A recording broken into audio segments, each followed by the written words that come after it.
Magandang araw, magandang gabi. Ah, Salamat sa Diyos sa pagkakataon. Welcome back ulit kayo mga kaparmer sa Putot Vlog or Jackson 2015 Farm. So sa video natin, papakita natin yung ginawa nating humid calcium burot. So mayroon tayong tinadtad na kangkong. Tapos tinadtad na rin natin to yung puso ng saging. Yan. Tapos dito na rin sa ibaba yung ito, 2 kilo to sa ngayon. So bakit natin sila nilagay sa sako? Kasi nung una natin ginawa ay medyo mahirap kumuha pag nasa balde na direct siya. So gagawin natin, lagay natin sa sako yung kurik niya. Kasama na rin tong itlog, yung kuha ng itlog. So gawin natin dito is dudurugin natin to. Kunin lang natin yung papel sa loob kasi galing to sa bikiri. Yung sinasabi ko nung araw. Yung kurik pala na paggamit nito mga kaparmer, papakita ko lang sa inyo, no? Mas kasi gaya nga nung sinabi ko nung nakaraan, every 3 days gagayahin natin yung abono, no? Medyo maputik pa kasi kumuha ito ng kangkong sa may pispan eh.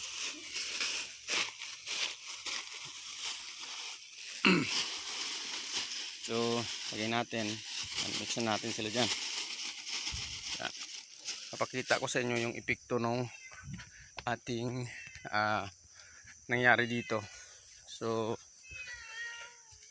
kasi nakita ko parang wala siyang epekto. Kasi sabi ko parang ang niya, ang mabagal siya, sabi ko. Yun sabi ko ba.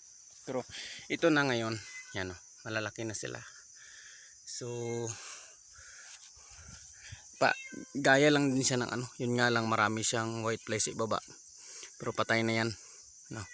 Patay na yan siya. So ito na yung resulta ng ating humid na calcium buro. Tabunan lang natin kasi medyo lumiit yung puno niya kasi nadali to ng tinira to ng mga gaya ng taklong, mga snail. Yan, tabunan natin. So yan siya. So ang kurik pala na paggamit yung na-observe ko dito sa ating talong, every every 15 days yung niya, yung paggamit natin ng ating homemade calcium boron. So malaking tulong siya kasi pwede mong 15 days pagitan. So sa kalagitnaan nila 15 days yung paggamit mo rin ng synthetic na abono. So yun yung sinasabi ko na reduce siya doon sa paggamit natin ng abono, or di kaya every week pwede na rin. Hindi lang tayo nakapagdamo kasi dami natin trabaho. So yun mga kaparmer, ito yung advantage at saka disadvantage ng puro synthetic yung gagamitin natin.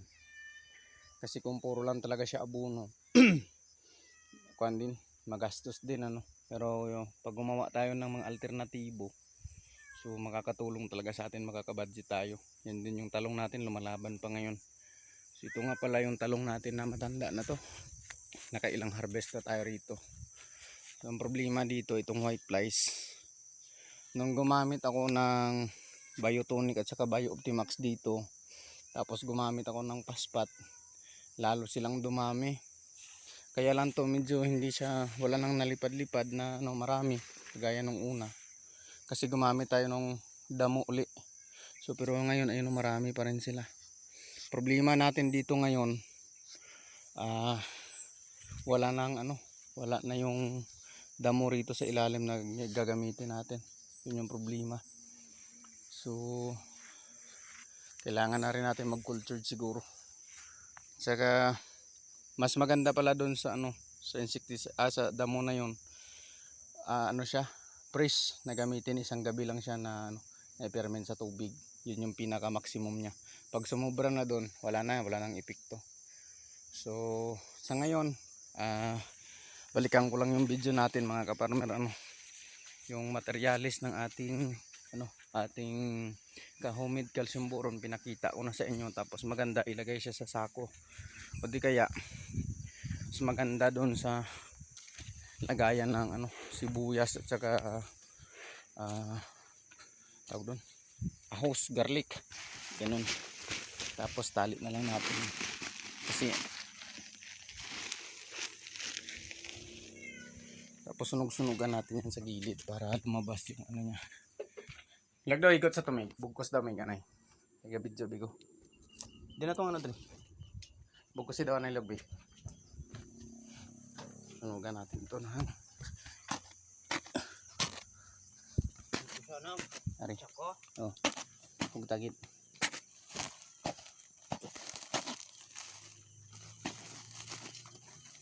Pugtagit. Ato rin ko. Nahigo to. Talian muna natin. Pugtagit. Pugtagit ng sako babot limon. Yan o.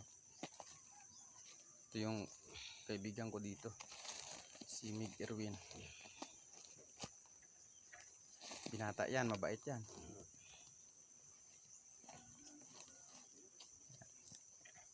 Dalawang kilo. Doon pala mga kaparmer, ano? Buti na alala ko ba. Ito pala sa ano natin. Dapat pala dito. Ang pagbabasihan natin is yung ano, kakawati. So ayan. Shout out sa mga ano, sa mga kaibigan natin, no. Hi kayo. Shout out na. Si Bongbong. Mayor. Yan, no. So tara, lagay natin to.